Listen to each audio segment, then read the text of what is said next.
andre stoffer? Det er svært at svare på, fordi det er jo ikke sådan, at bare fordi man begynder tidligt eller begynder med at ryge hash, at man så ender med at tage stærkere stoffer. Men det kan være sådan, at det kan medvirke til, at man ender med det.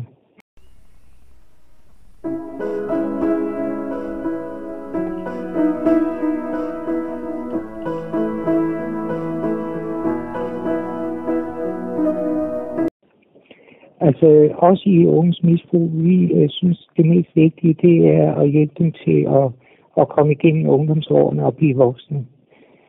Fordi vi tænker, at der skal være tale om længerevarende misbrug, før det bliver virkelig sundhedsmæssigt farligt.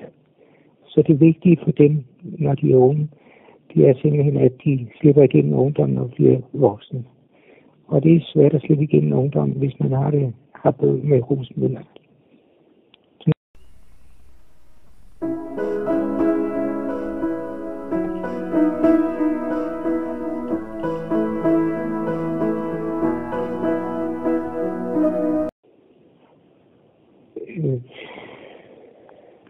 Det er svært at sige, men vi tror, at det er sådan, at alle unge i Danmark synes, at det der med alkohol og stoffer, det er noget, der er spændende, noget underligt noget, som de så forsøger at finde ud af, hvad det er. Og det kan betyde, at de for eksempel bruger stoffer nogle få gange, og så tænker de, nej, det gider jeg ikke. Altså, de ikke vil eksperimentere med det for at finde ud af, hvad det er.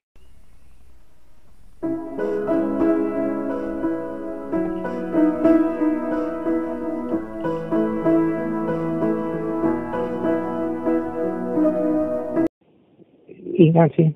Hvad gør man for at sætte en stopper for unges misbrug? Ja. Det er svært at sige, fordi nogle steder gør de meget, og nogle steder gør de ikke så meget. Og vores center skal faktisk prøve at hjælpe kommunerne til at gøre noget så tidligt, så det ikke bliver et meget stort problem med det misbrug. Altså man opdager, hvad er det for nogle unge, der har det svært med stoffer, og hvordan kan vi hjælpe dem. Og så hjælper man dem, ligesom man hjælper unge, der har det svært med andre ting.